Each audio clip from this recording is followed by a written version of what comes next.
சோழ நாயக்கர் மராட்டியர் ஆண்டு வந்த பூமி இது, அற்புதங்கள் நிறைந்திருக்கும் வளமான தேசம் இது.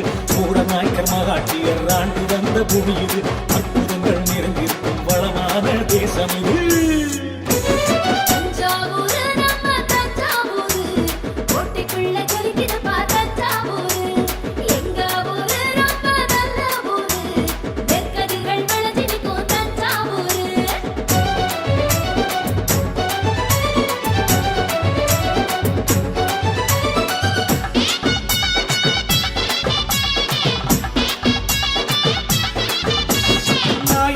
மராட்டியர் அரண்மனை இருக்கு, அதில் மாட மாளிகை கூட